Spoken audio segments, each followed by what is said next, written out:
First Book of Moses, commonly called Genesis. Chapter 1. At the first God made the heaven and the earth. And the earth was waste and without form, and it was dark on the face of the deep, and the Spirit of God was moving on the face of the waters. And God said, "Let there be light," and there was light.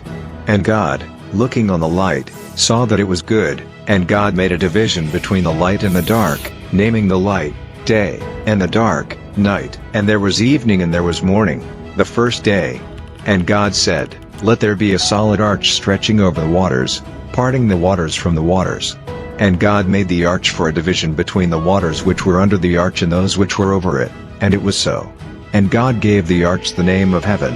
And there was evening and there was morning, the second day. And God said, "Let the waters under the heaven come together in one place, and let the dry land be seen," and it was so. And God gave the dry land the name of earth, and the waters together in their place were named seas. And God saw that it was good. And God said, "Let grass come up on the earth, and plants producing seed, and fruit trees giving fruit, in which is their seed, after their sort," and it was so. And grass came up on the earth, and every plant producing seed of its sort, and every tree producing fruit, in which is its seed, of its sort, and God saw that it was good. And there was evening and there was morning, the third day. And God said, "Let there be lights in the arch of heaven, for a division between the day and the night, and let them be for signs, and for marking the changes of the year, and for days and for years, and let them be for lights in the arch of heaven to give light on the earth." And it was so. And God made the two great lights, the greater light to be the ruler of the day, and the smaller light to be the ruler of the night.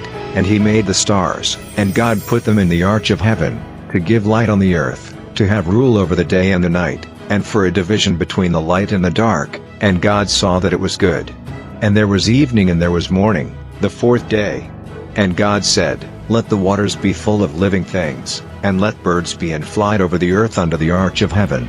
And God made great sea beasts, and every sort of living and moving thing with which the waters were full, and every sort of winged bird. And God saw that it was good. And God gave them his blessing, saying, "Be fertile and have increase, making all the waters of the seas full, and let the birds be increased in the earth." And there was evening and there was morning, the fifth day. And God said, "Let the earth give birth to all sorts of living things, cattle and all things moving on the earth, and beasts of the earth after their sort," and it was so. And God made the beast of the earth after its sort, and the cattle after their sort, and everything moving on the face of the earth after its sort. And God saw that it was good. And God said, "Let us make man in our image, like us, and let him have rule over the fish of the sea and over the birds of the air and over the cattle and over all the earth and over every living thing which goes flat on the earth."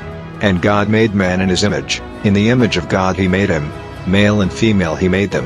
And God gave them his blessing and said to them, "Be fertile and have increase, and make the earth full and be masters of it. Be rulers over the fish of the sea and over the birds of the air and over every living thing moving on the earth." And God said, "See, I have given you every plant producing seed, on the face of all the earth, and every tree which has fruit producing seed. They will be for your food, and to every beast of the earth and to every bird of the air and every living thing moving on the face of the earth I have given every green plant for food." And it was so. And God saw everything which he had made and it was very good. And there was evening and there was morning, the sixth day.